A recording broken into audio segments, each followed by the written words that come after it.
اب میں جو دوسری چیز دیکھ رہا ہوں وہ کیا ہے کہ پاکستان افغانستان نہیں ہے کہ آپ یہاں 40 سال فٹ بال کھیلتے رہیں، کبھی نجیب اللہ آ جائے، کبھی طالبان آ جائیں، کبھی کون آ جائے، تو ان پہاڑوں میں سر ٹکرانے کے لیے کوئی آئے نہ، جو آئے تو وہ وہاں پہ پیر جمائے نہ. یہ تو یعنی یوں سمجھیے کہ پتے کے اوپر جو ہے نا رکھا ہوا پانی کی بوند ہے. میں بھی جو ہے نا وہ ایک قطرہ ہوں برگے وقت پہ ٹھہرا ہوا ہے. اس کی مصداق پاکستان تو یعنی اس چاروں طرف سے خطرات میں گھرا ہوا ہے، کیونکہ اگر ایک طاقتور حکومت کابل میں موجود ہے تو اس کی دل میں تو یہ حسرت ہوگی نا کہ اٹک تک تو ہمارا پختون بھائی ہے نا، ٹھیک ہے. اگر وہ ایران کے پاس ذرا سی طاقت ہوگی تو اسے بلوچستان پہ اس کی نظر آئے گی. ادھر خالستان یا جو بھی وہ پنجاب جو آپ نے ٹکڑے کیا ہوا ہے، یہی حالت سندھ کی ہے، کشمیر کی ہے. تو یہاں تو ایک تو یہ والی ساری چیزیں چل رہی ہیں. اس کے ساتھ ساتھ یہ کہ بہرحال جو بھی ہو آپ کا ایٹمی پروگرام لوگوں کو کھلتا ہے. ابھی بھی یعنی دو بڑی طاقتیں ہیں. امریکہ کے صدر کی طرف سے وہ بات آئی تھی، بعد میں واپس لے لیا بیان، لیکن یہ کہ کچھ دل میں تو تھا نا جو ایک دفعہ زبان سے نکل گیا.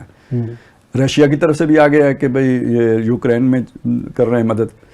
تو یہ ایک طرح سے زمین ہموار کی جا رہی ہوتی ہے، رائے عامہ انٹرنیشنل رائے عامہ بنائی جا رہی ہے آہستہ آہستہ آہستہ آہستہ. تو کسی چیز کی طرف بڑھا جا رہا ہے. پھر یہ کہ آپ کی یہ جو ملٹری پاور ہے یہ بھی عراق کی نہیں چھوڑی گئی، لیبیا کی نہیں چھوڑی گئی، شام کی نہیں چھوڑی گئی. ایک مصر رہ گیا ہوا ہے، سعودی عرب رہ گیا ہوا ہے، لیکن ان کی کیا ملٹری پاور ہے؟ ان کے مقابلے میں ترکی اور آپ ہیں. اور ترکی تو خیر چلیں بہت حد تک نیوٹرلائز ہو چکا ہوا ہے، تو آپ ہی آپ ہو. پھر تو اگرچہ کہ کوشش یہ ہوگی کہ آپ بھی سرنڈر کریں، لیکن اگر نہیں کرتے تو خطرہ تو ہے نا، آپ پوٹینشیل تھریٹ تو ہے نا. تو گویا یہ نہیں ہے کہ خلا ہے انٹرنیشنلی.